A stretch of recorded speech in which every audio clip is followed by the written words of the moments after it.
Alright you guys, 602 Booster back at it again with another quick video for you, and I want to talk about something that might be unclear to some new riders or even some experienced riders when it comes down to buying a helmet and what to look for.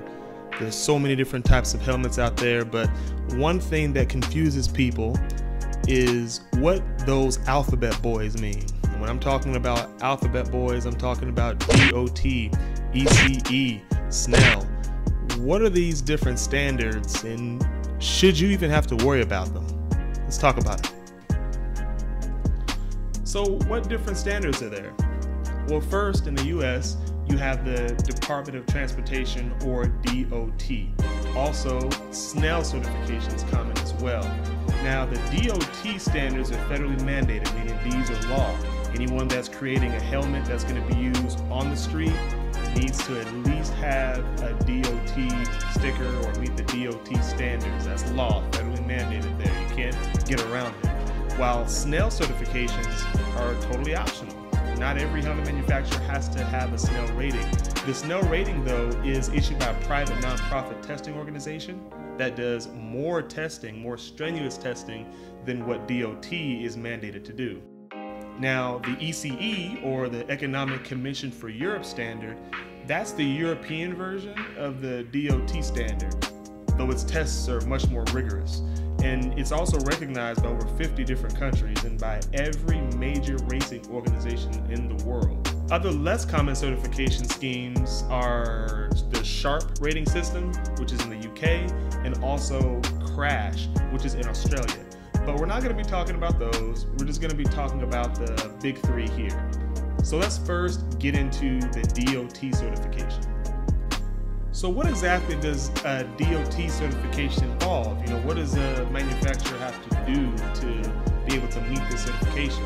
Well, in order for a helmet to be DOT certified, it must conform to a few minimum requirements. It must be able to pass a series of impact tests. For example, the impact tests are administered by placing a dummy head inside of a helmet, the helmet that's being tested, and of course it's rigged up with measuring instruments inside of it. It measures speed, G-forces as the helmet's dropped, and based on the energy that it gets transmitted to that little head that's inside, that little dummy head inside of the helmet, it's going to be given a grade of pass or fail. Now the tests are done twice, so that way, you know, twice is good to make sure the helmet can withstand multiple impacts in one crash. But of course, other tests are also done, such as a penetration test to make sure that the head isn't impacted, and also the retention system is also tested to make sure the helmet doesn't come off during a slide or anything like that. So, what does the Snell certification involve? Now in the US, Snell is held to be the superior helmet certification. Snell helmets are tested to a more rigorous standard, as the standard itself is derived from not just motorcycle riding on the street, but from motorcycle racing, where the impacts are usually more severe. Of course, high speeds equal higher impact, so on and so forth. You get the idea. Now, a number of differences exist between Snell and DOT. In both the organizations themselves and also how the tests are administered. Now, we're going to talk about a few of the significant differences here. Number one, the Snell Memorial Foundation is a non-profit, private organization. The Snell certification is voluntary for manufacturers, while the DOT certification is mandatory. Snell standards are more rigorous than DOT standards. We did talk about that. They put their helmets through more tests than DOT. We'll talk more about that later. And Snell does testing of prototypes to aid manufacturers in the production process. DOT applies only to the production models. So again, after the model's been produced, all the R&D's been done at the actual manufacturer, now it goes to that DOT process. Snell issues a new certification standard every 5 years, and of course the current one is the M2015, which is a big change over the previous M2010. Snell helmets testing is similar to DOT testing, but they do require some additional things. One, Snell uses 5 different shaped anvils instead of 2, so you've got more opportunities to test different types of impacts. That's nice. Next, helmets are dropped from multiple heights, all of which are higher than what the Department of Transportation requires. Again, that's good. Snell tests the chin bar along with the dome of the helmet. That's definitely good. A lot of accidents you see happen out there happen right at the chin. And that's why I don't see why people wear those 3/4 helmets and those half helmets, because if you fall on your face, you got nothing. And then lastly, the visor is also tested. How? By shooting it with lead pellets from an air rifle. I mean, you really can't beat that. I mean, Snell is really trying to make sure that the helmets that are put through those tests are going to meet the standards that anyone out there would want to keep their head protected. So again, Snell, I personally like Snell helmets. I really prefer to have a Snell helmet over just a DOT helmet because of the testing that they go through. Again, that's just my opinion. All right, let's talk about the ECE certification.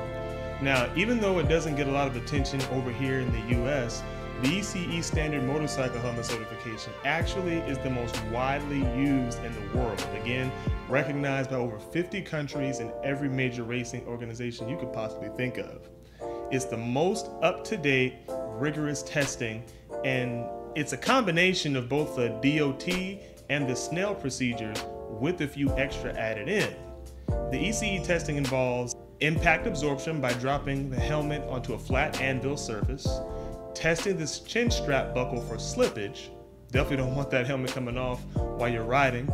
A chin strap material that's tested for tension failure at over 670 pounds of force.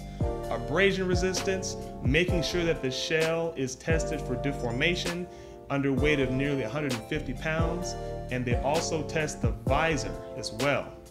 Now, while DOT is done on the honor system and Snell is optional, allowing many helmets to fall through the testing cracks, the ECE standard requires that helmets be tested before the model can even hit the market. So in order for you to gain an ECE certification, a manufacturer must send a batch of at least 50 production versions, not testing versions, production versions of the helmet for the independent testing. Testing, of course, is done in order to grant the ECE certification with plenty of witnesses to verify. Now, in the real world, how much of this certification stuff really does matter? So the question you gotta ask yourself is, which standard should I go with? Now in the US, of course, you should go with a helmet that is at least minimum DOT approved to make sure that you're street legal. Most states require you to have a helmet, some don't, but if you do ride in a state that requires you to have a helmet, at least get something with a DOT rating at minimum. Not only are you gonna have a significant level of protection, but you're definitely not gonna attract any unwanted attention from the law. You definitely don't want that. We already get enough attention already. Now, the other standards though, they complicate things a bit because Snell certification requires more extensive testing and generally implies a safer helmet. However, because the test is administered differently, usually there's some controversy as to whether they're really better than DOT or not. Again, me personally, I prefer a Snell helmet just because I know it's gone through more tests, or an ECE helmet because I know it's gone through more tests. Speaking of ECE, again, it's the most up-to-date and it's the most recognized worldwide, more rigorous testing than DOT standards, and it tests additional aspects of the helmet's overall just robustness, abrasion tests and all that kind of stuff. But every test, of course, is slightly different and recognized by different, governments and racing organizations. There's always going to be some controversy around which one is the best. So while I can't tell you for certain which helmet you should go with, you should be able to make your own decision about which one is best for you. Now remember, no matter what kind of helmet you buy, the point is wearing one is definitely better than not if a mishap should happen while you're on a ride. So again, guys, girls, put your helmet on before you get on your bike. 602 out.